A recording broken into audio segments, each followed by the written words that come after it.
so much. I love you so much. I love you so much. I love you so much.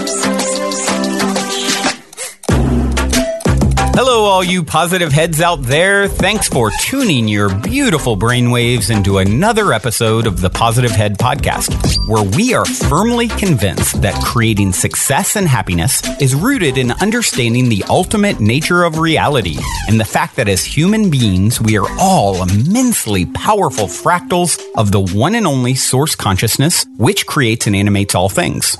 Now, of course, understanding this powerful truth is one thing. Applying this incredibly empowering wisdom to everyday life? Well, that's another, which is exactly why we provide you with a fresh serving of soul food for thought 5 days a week to help constantly remind you of what matters most. You are it. And I'm your host, Brandon Beecham. I'm the reflection and extension of you who will be here each Wednesday interviewing a different consciousness changemaker. And on the other 4 weekdays, leading the way to ensure that your perspective is consistently expanded, your vibration is constantly elevated, and your heart is overflowing and full. Also, before we jump into today's episode, I'd like to take a moment to tell you about a few sponsors that not only help to make it possible to produce this show 5 days a week, but that I'm also genuinely passionate about promoting, especially since they're helping to fund all the cool projects we have in the works, such as the Positive Head app, the docuseries that I'm intending to begin shooting within the next year, and whatever else we dream up over here at Positive Headquarters to help spread consciousness across the planet. Now, if you're short on time or just super excited for today's topic and want to dive right in and skip these ads, feel free to fast forward about 2.5 minutes to get right into today's show.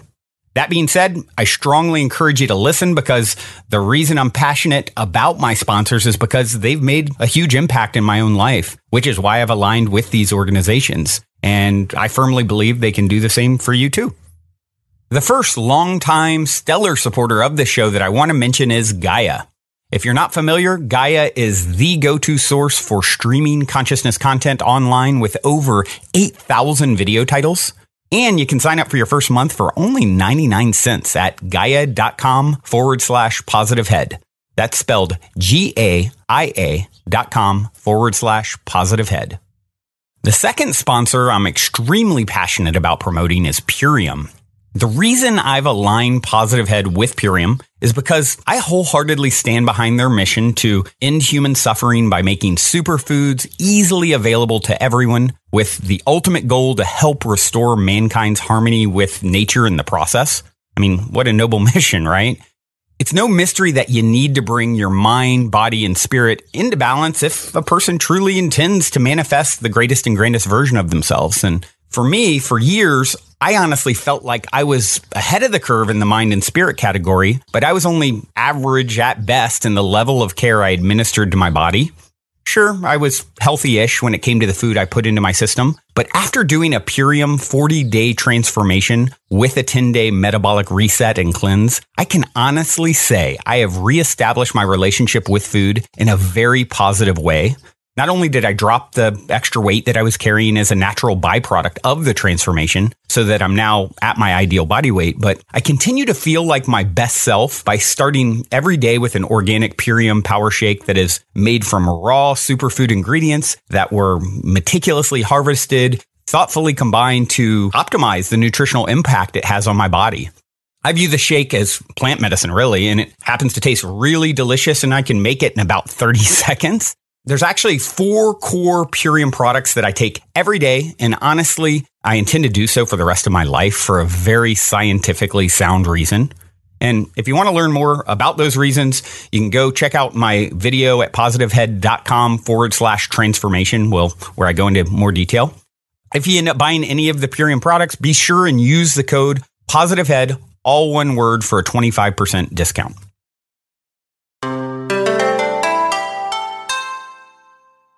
All right, all you positive heads, welcome, welcome. It is a magical Monday here in the studio.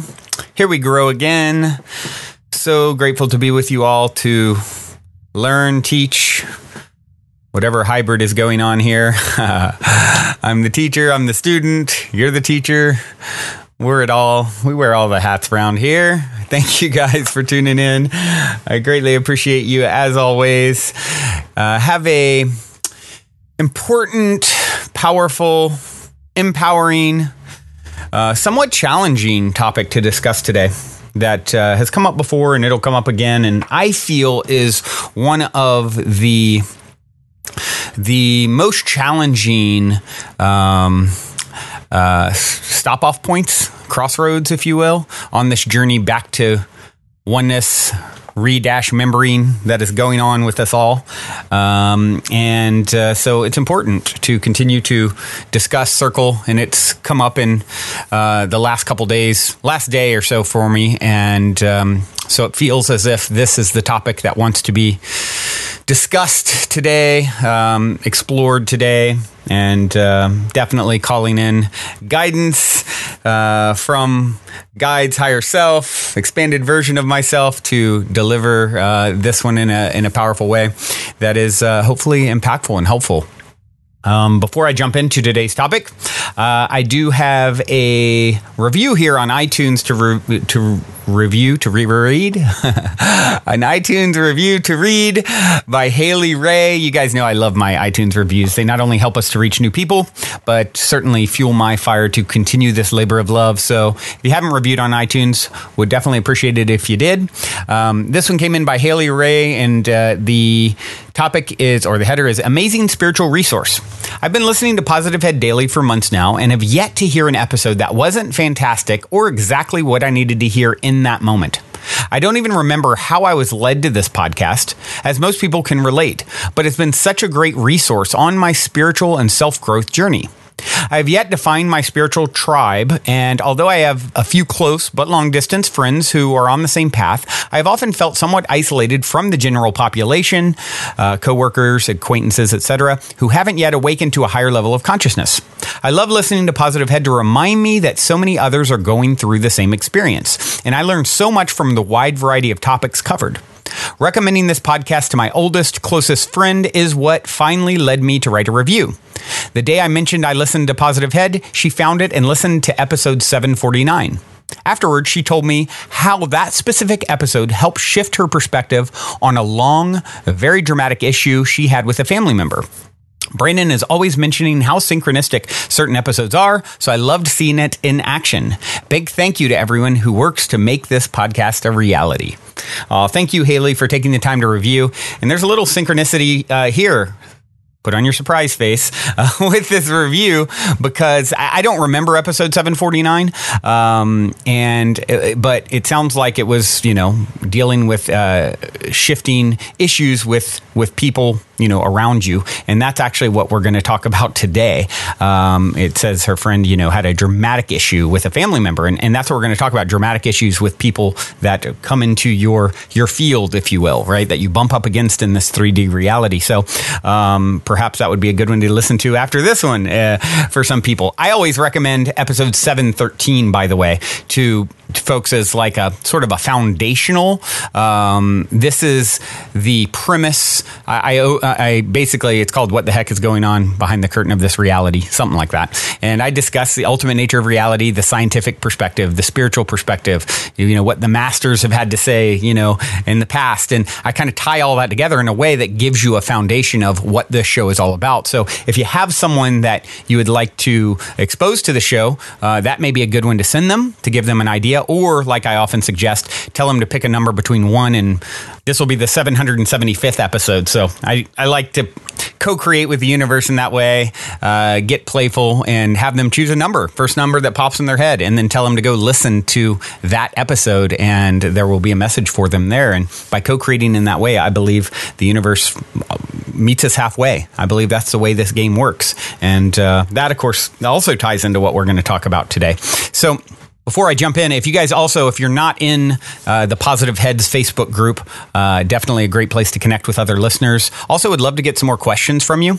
Feeling called to answer some more questions. Even bring folks on to potentially bring you on as a guest to the show where we talk about whatever issues arising with you. That's something I mentioned recently that I'm still open to doing. If any of you have something that you want to send over, Brandon@positivehead.com. If it really resonates, perhaps that we can make that happen. Who knows? We'll see what unfolds. But all right, so let's jump in, shall we?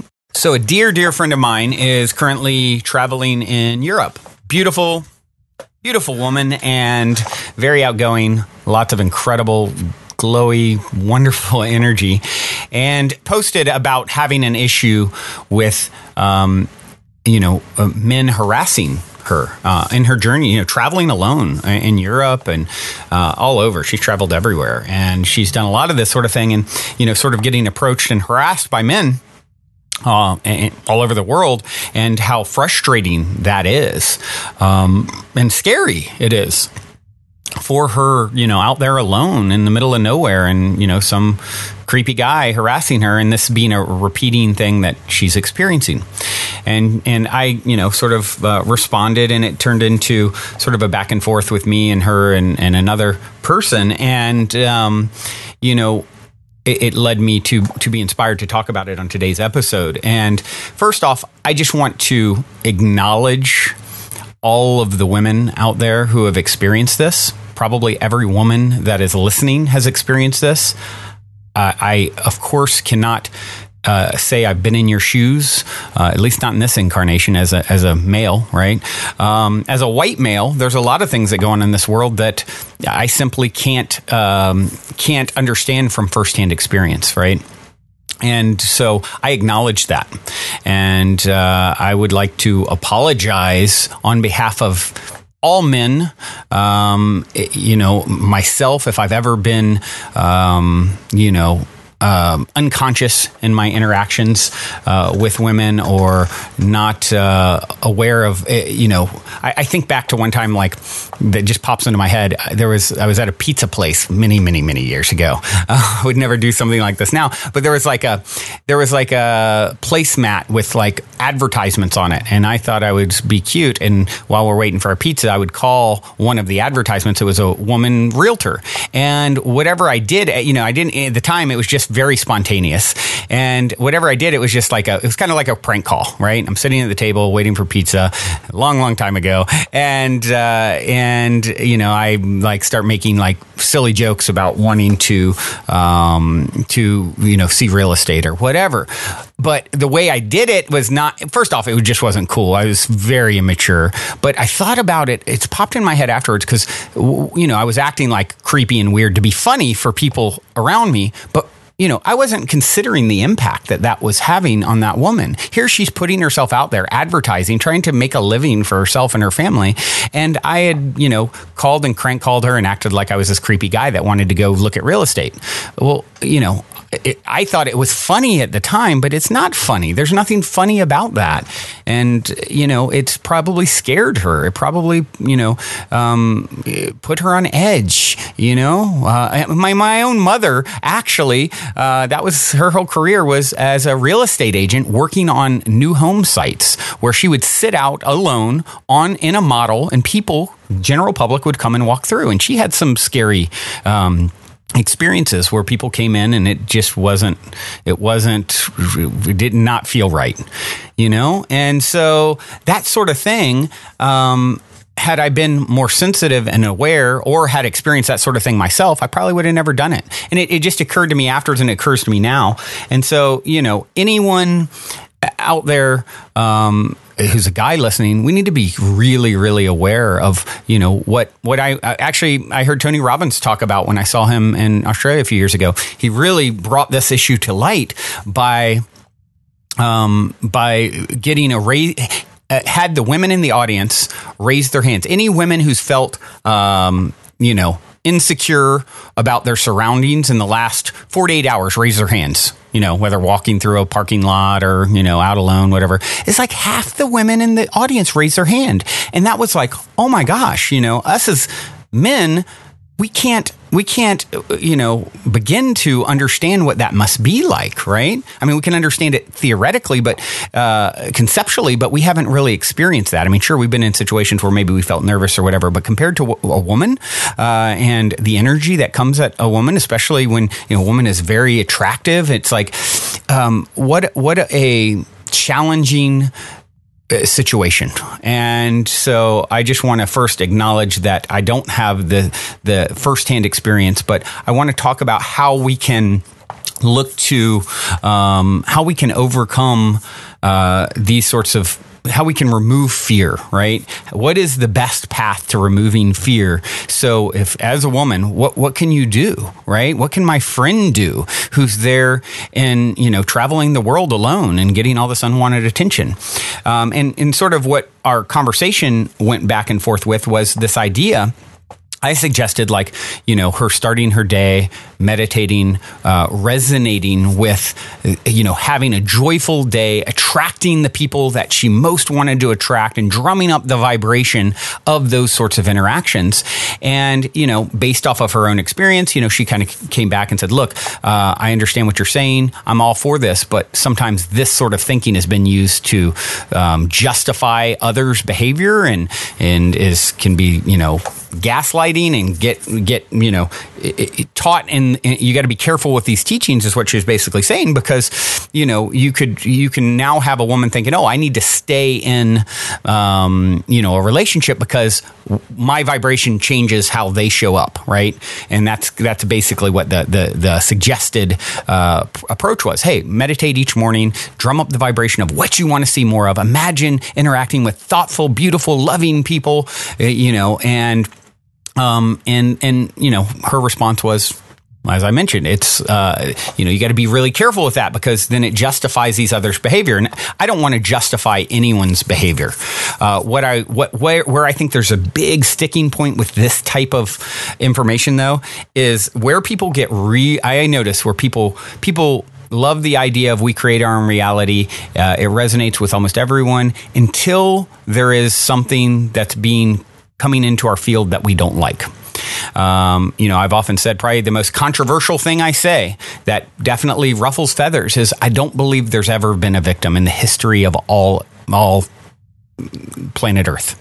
Right? Anything that I've experienced, having someone try and steal my last business, I think I manifested that. I've had ugly situations. There's been people who've had really rough situations.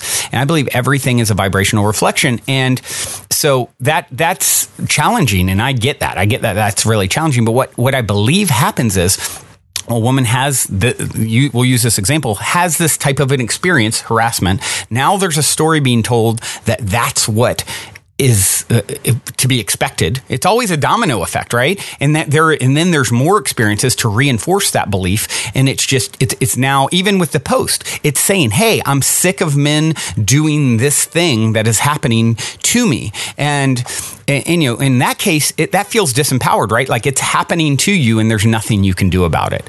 And what I was suggesting is, no, you actually have all the power. Let's change the story. Yes, these types of experiences happen all the time, and I in no way, shape, or form want to minimize them, especially the more dramatic, scary ones and sad ones that have happened, right? But until we start changing the story, I sat in front of Bashar years ago, and you guys may have heard me talk about this before at Lightning in a Bottle. He gave a talk, and someone stood up and said, me and my husband have been having these scary interactions with non-physical entities, or I forget exactly what it was. It was something, kind of far out. And Bashar, very matter-of-factly started saying, look, your fear of them is calling it in.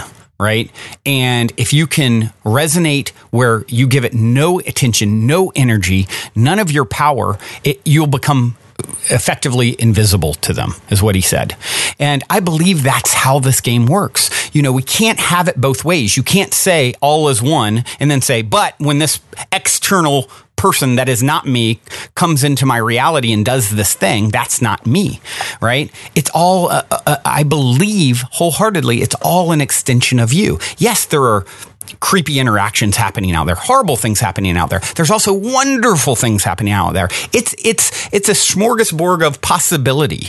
And I believe what's happening a lot of times is we offer mixed vibrations. That's what happened with my last company. I'm living on my friend's couch. I'm going to manifest, this huge multi-million-dollar company. Oh, next thing you know, we're Inc. 500, fastest growing private company. But I also was given a lot of energy to conspiracy and fear that someone would take it. The very person that ended up trying to do that, was my business partner, right? So it was like I saw firsthand, that's just a good example for my own personal life, where I saw me getting the outcome of mixed vibrations that I'd offered. I'd offered both of those very strongly, right? And so what's happening when someone is being harassed or any of those, these sorts of things, you expect that, and you're telling the story of that. And where attention goes, energy flows. And I know this is a tricky one for people. I know it is. I get it. And I'm in no way trying to minimize any negative experience that any being has ever had. A lot of times we're looking at beings even, we're zoomed in. We're these multi-dimensional eternal beings who are playing out energetic balancing acts across lifetimes, I believe. So when we're zoomed into one small moment in time, even, it's tricky because it's like, well, how did this child offer this vibration? It's like, you don't know that child's full history. That's an infinite eternal being. You don't know the energies that are balancing themselves out and why they're having the experiences they have. I have full faith and trust it's all happening for love and good in the end. And I also believe that we're coming into a place where we're becoming more aware of how we can actually start creating consciously what shows up next by understanding this, because we can't have it both ways. It can't all be one, but it's not one when someone else is doing something to me, right? And so, practicing the vibration that you want to offer, that you want to see, not perpetuating the stories that you don't want to see more of. And yes, this is not. It's not everyone doesn't have it down to a science where you say, okay, well, I can see that's not working because, you got this and you talk about that. And it's like, yeah, we're offering, if you could look at your thoughts and your energy, your energetic offerings, if you could literally take them out and lay them on a table in front of you each and every day, you would see a mixed bag of vibrational offerings. You would see all kinds of things in there.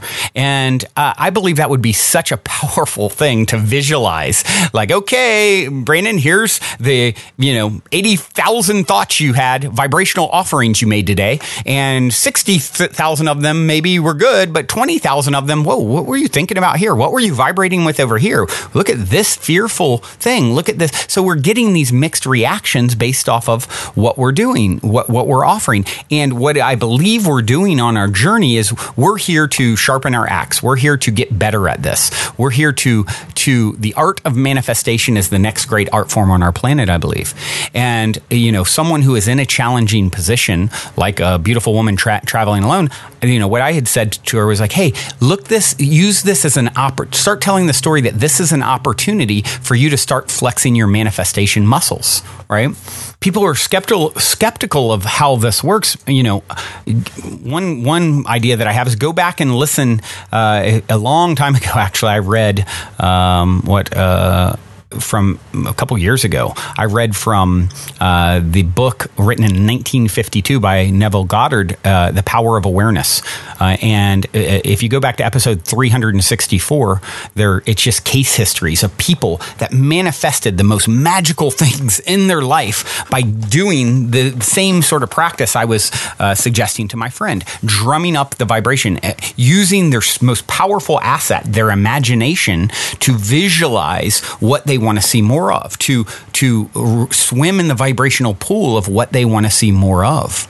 And so, what's happening out there, I notice in our in our community is there's a lot of people who are getting like bitter about this sort of teaching, right? Like, oh, you this is dangerous to say that you are responsible for everything that comes into your reality. It's truth. I believe it wholeheartedly. It is my truth, and I'm going to continue. Someone doesn't have to agree with it, and I understand if they don't agree with it, and that's okay. But to share my truth is paramount. I saw a quote yesterday. It said, "And the deeper you become, the more some don't know how to deal with it.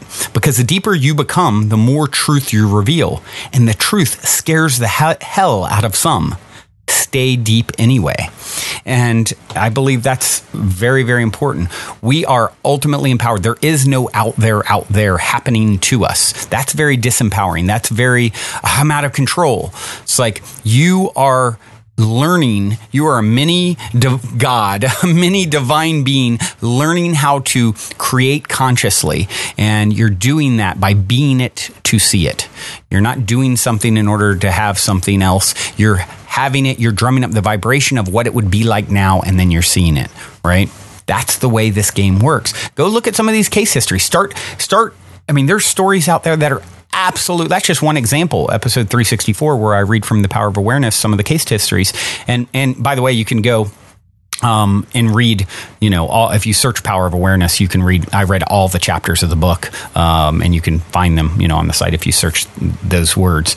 But, yeah, I mean, this is something that there's so much evidence that people who are consciously practicing their vibration are manifesting things. I truly believe if my friend were to make that her aim and give a ton of energy towards calling in the most magical people, to becoming invisible to those that aren't a match for her vibration, because if everything is vibration, you can only sort of interact with things that are somehow in your field.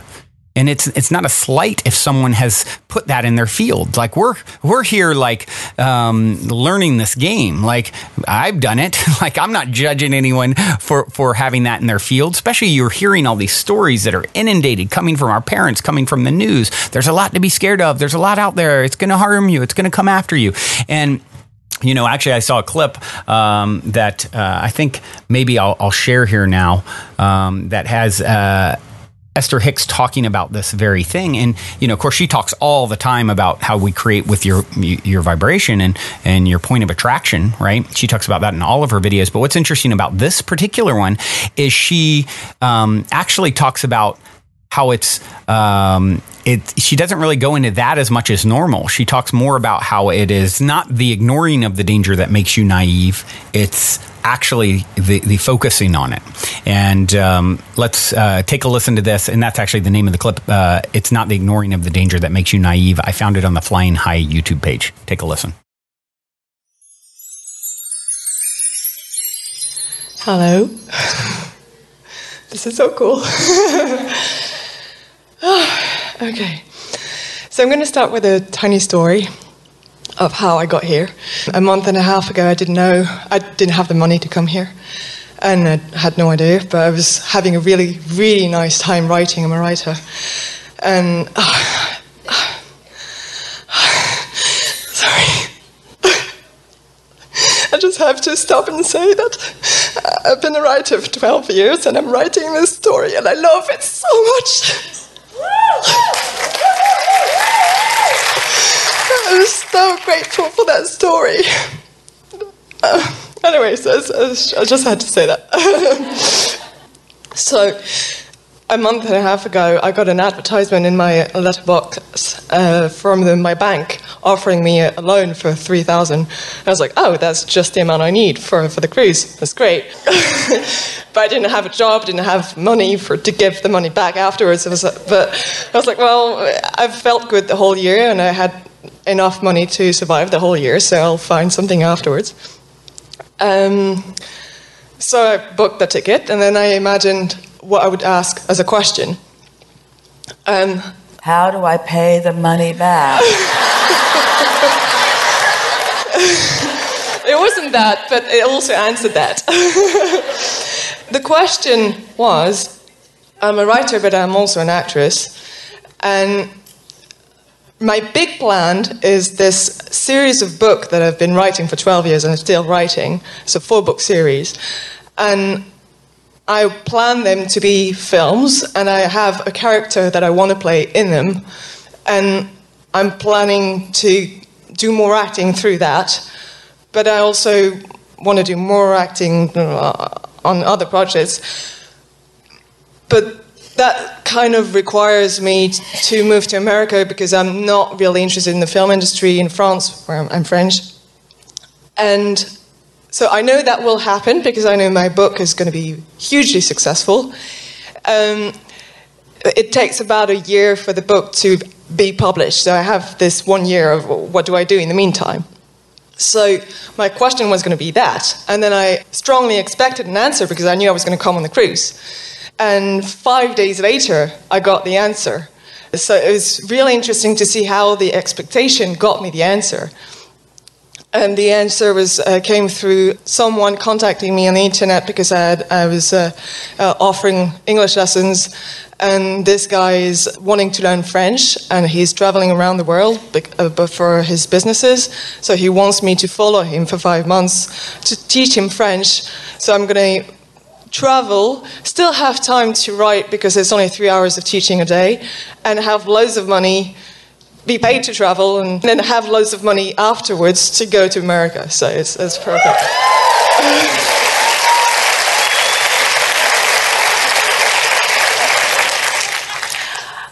So now let's chew our way through that just a little bit. All right. Because following the conversation that we just had, there was a lot of deliberate intentionality in the way that you were approaching this.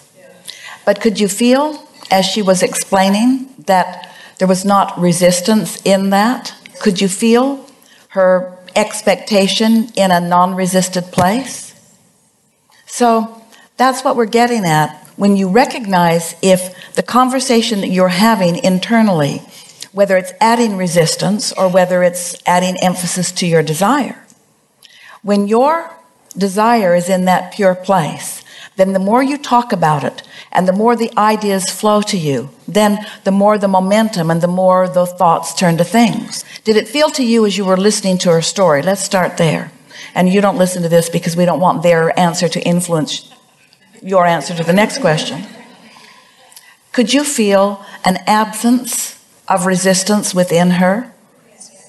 And did it feel to you like you were struggling or straining, or were the answers coming almost as quickly as the questions were being formed within you? Before right now, sorry, I got confused. Well, as this was unfolding, didn't it feel like the next logical thought, the next logical step? And so that's that sweet spot that we're talking about. That's that being in the flow, having already gathered enough momentum so that the idea of the cruise, even though there was an expense to it, was not particularly off-putting to you. Now, that's not always the case. We never want to encourage people to go into debt, especially worrisome debt. So as you made the decision to do that, but you held yourself in a vibrational place of no worries. You reminded yourself how well you'd been doing. You had confidence that you could figure it out. And so the idea of that was not resistant in nature. So you just followed the impulse, followed the impulse, followed the next impulse, followed the next impulse, followed the next impulse. And so it will continue to be. The story as you have laid it out is the way that it is unfolding. And when I got the call, I was like, hell yes, and it's obvious, and of course I'm going. And then, this is bringing to my question, people around me who I've not told them about Abraham, because they wouldn't be able to hear it, so they don't know what I've been doing for the last 2 years. And suddenly, they see me having this opportunity, and a lot of them thought there had to be something wrong about it. Especially as he contacted me on the internet, it had to be something really bad and very dangerous. And at first it really made me laugh, because it made me realize who was naturally in the vortex and who wasn't. All right. Now this is a really good indication of where your momentum is and what your alignment is and what your inner being is telling you. So at first it felt, and then? And then it got so intense because I went to see my family, and some were really stressed out about it.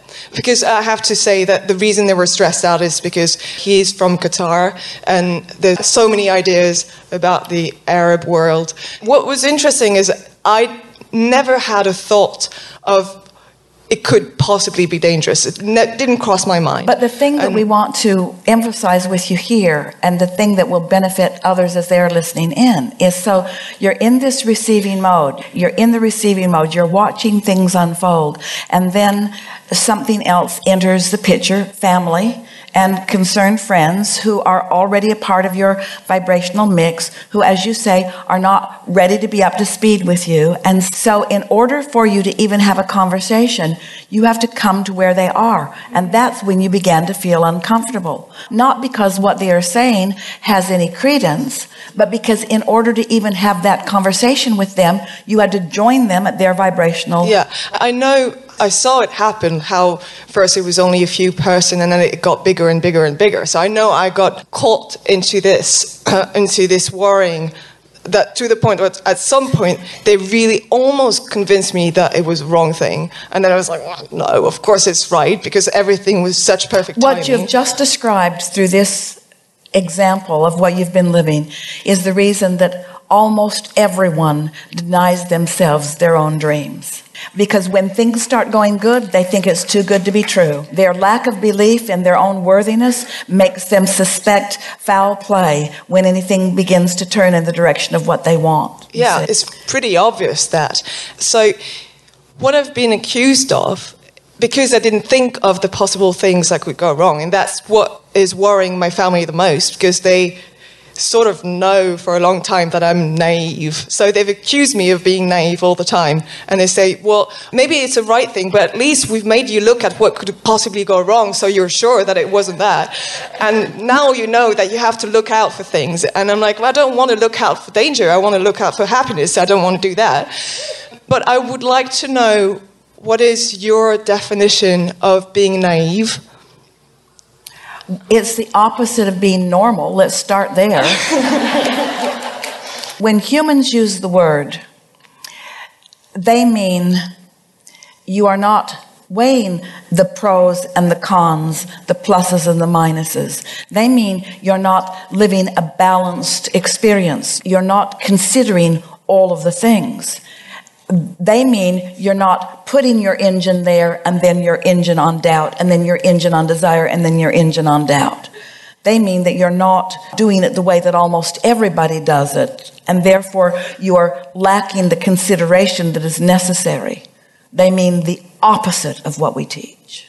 Yeah, right. So that's what I needed from you, is assurance that whenever I feel like it's good, if I don't have the question of should I or should I not, is I can trust that.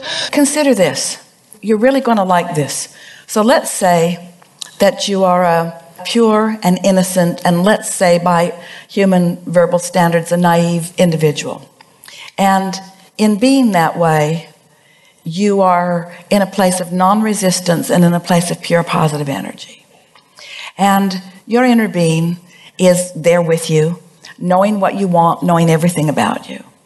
And let's say that, accurately so, under those conditions, your point of attraction would not bring unwanted things to you, because law of attraction never gets it wrong.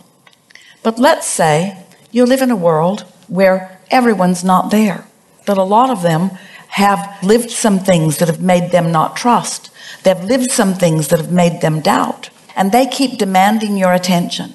And so they keep bringing you to this resonance, to this resonance, to this resonance. So here's a very simple question that we have for all of you, and especially for you. If you are in this place, this sweet, naive, if you want to use the word, pure positive energy girl, and your inner being is there with you, and something comes across your path that is sinister in nature, first of all, could it get into your experience? And let's say, even if you'd been influenced by others a little bit, so that it did get into your process a little bit, so someone who planned on taking something from your purse or picking something from your pocket or is in your vicinity, from this position of alignment, do you think you would recognize it? Do you think you would feel the discord of who you really are? Do you think your sensitivity to this pure positive energy, don't you think it would be obvious to you that there was something not wanted? Don't you think your activated alignment with source would let you know, would not push you away from that, but would call you otherwise? Yeah, and that's exactly how I felt when I... So wait for just a moment. So which would you rather be yourself or have someone that you loved be? Someone who's here where their sensitivity to anything unwanted is keen, or would you like to talk to them about it so much that they are so accustomed to this feeling that they don't recognize the offness of it when it's right before them? Did you get that? Humans dull their guidance by focusing on unwanted to the point that they don't know what their guidance is telling them. We'd call that naivete. So this was just as preparation, because I have my sister's wedding 2 days after the cruise, and I'm going to have my entire family, so I need to be strong. You might want to stay in Rome for the Abraham seminar. 2 days after the cruise. That's on the day she gets married. So. But that's all right. But now that I've talked to you, I'm sure it'll be fine. It was fine already before. It was better to hear it from you. Thank you. Well, there was a powerful conversation that we just had and a new point of awareness that many of you felt. And we're really wanting you to know that the more in alignment you are, the more sensitive to resistance that you are. But the more you spend in resistance, the less likely you are to know it when you see it.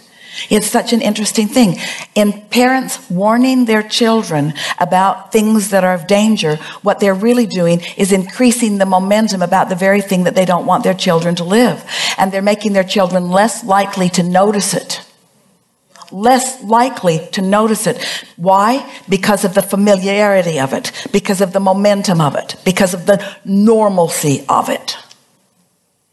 Really good conversation. Thank you.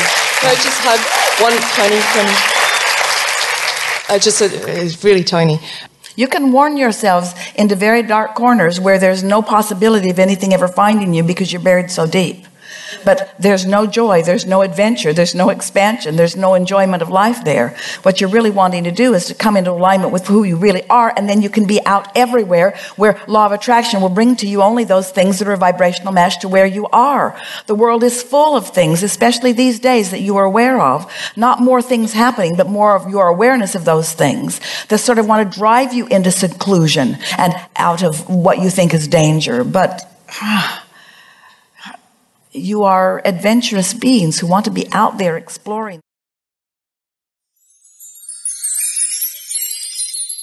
What a powerful perspective, right? And I would like to kind of wrap this up today with something that synchronistically came in. Actually, this morning, someone had sent me their favorite example of what is the meaning of life. And you guys know I always ask that to my powwow interview style guests, as the last question, what's the meaning of life? And this is, I believe, relevant. It was sent to me an hour or so ago, and I'm going to read it. It's a professor who always asks this question in class or something at some point, and this time the question was turned back on him, and he said, "I'll answer your question." He took his wallet out of his hip pocket. He fished into a leather blindfold and brought out a very small round mirror, about the size of a quarter.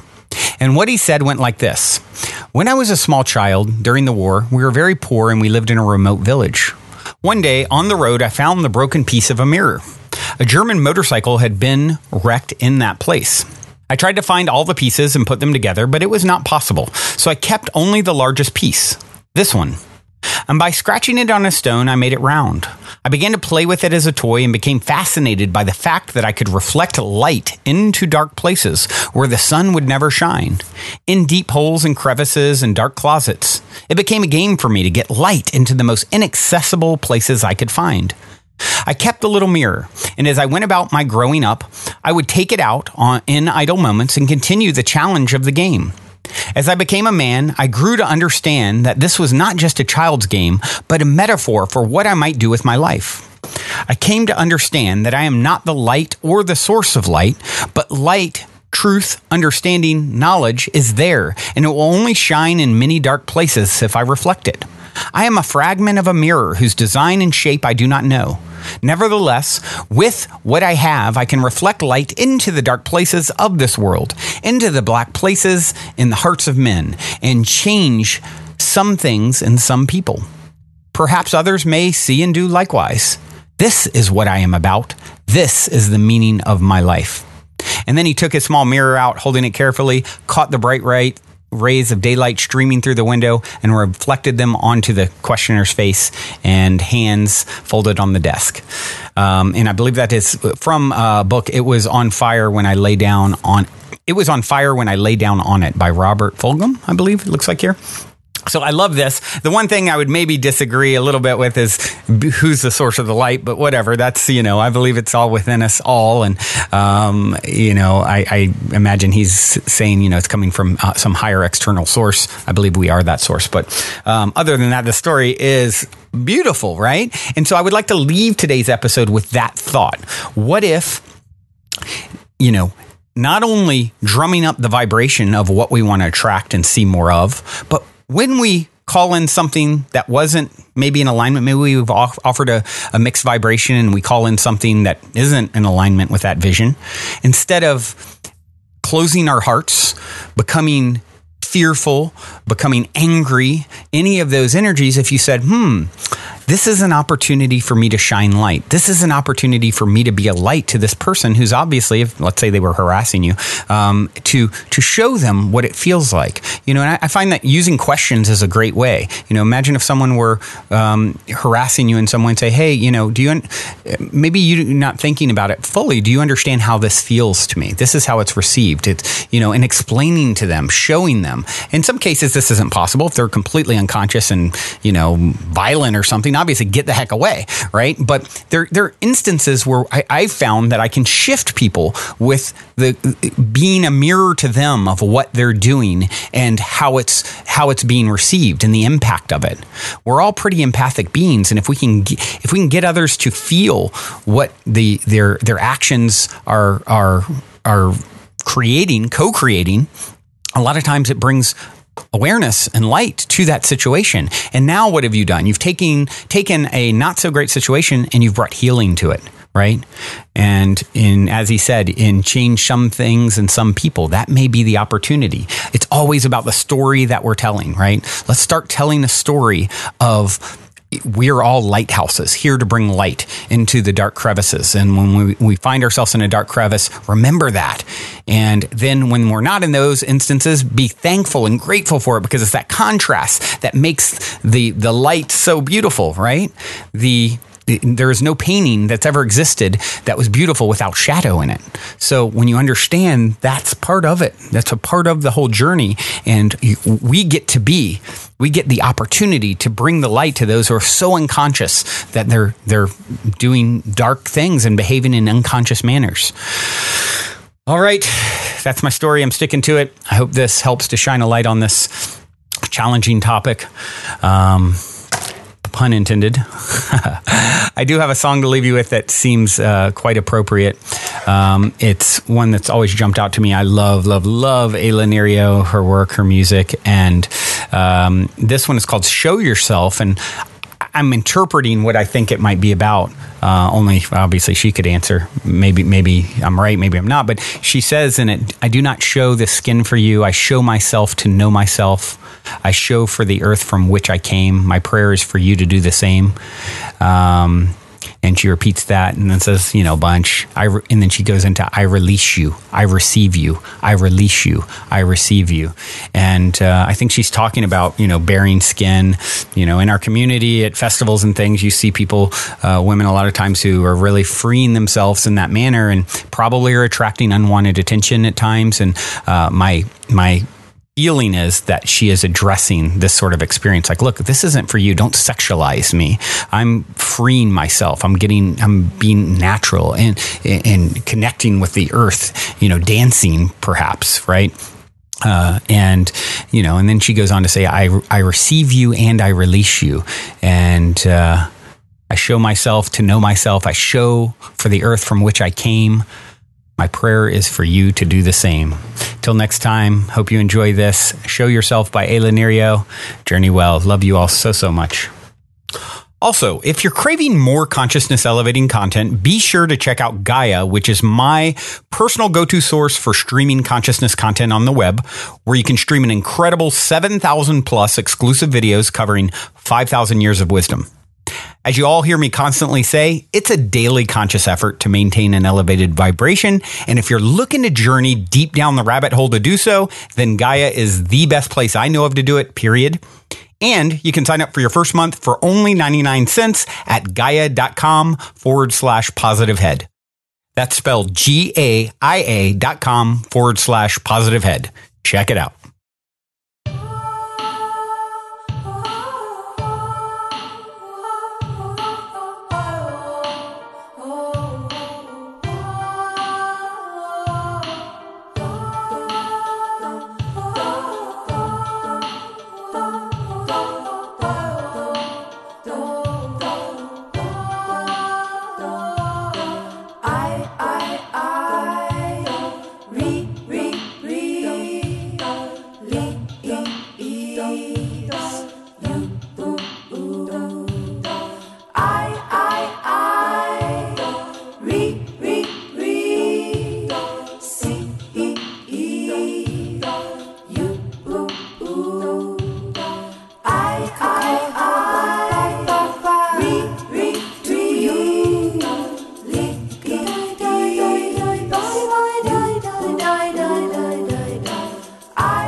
I peek out from patterns, eyes peel back the lanterns. This surf is a swift one.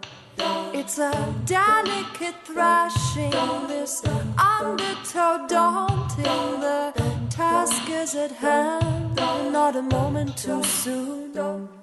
When doubled and breaking, all wide-eyed and crazy, you whisper sweet somethings to the one you are saving.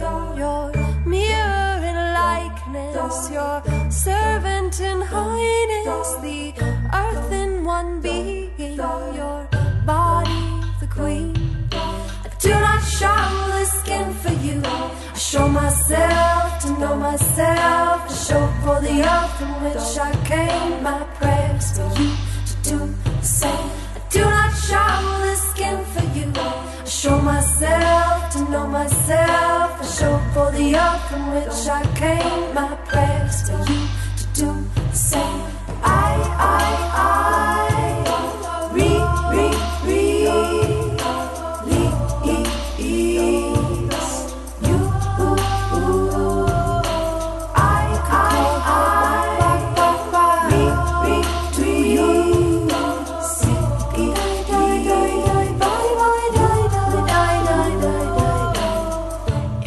All we've got, it will spread it like comfort. We'll out all the insides and down all the corners. And when doubled and breaking, all wide-eyed and crazy, you'll whisper sweet somethings to the one you are saving. Your mirror in likeness, your servant in highness, the earth in one being, your body the queen. Your mirror in likeness, your servant in highness, the earth in one being, your body the queen. I do not show the skin for you, I show myself to know myself. I show for the earth from which I came. My prayers for you to do the same. I do not show the skin for the oath on which I came, my prayers for you to do the same. I do not show the skin for you, I show myself to know myself. I show for the oath on which I came, my prayers for you to do the same. I do not show the skin for you, I show myself to know myself. I show for the oath on which I came, my prayers for you to do the same.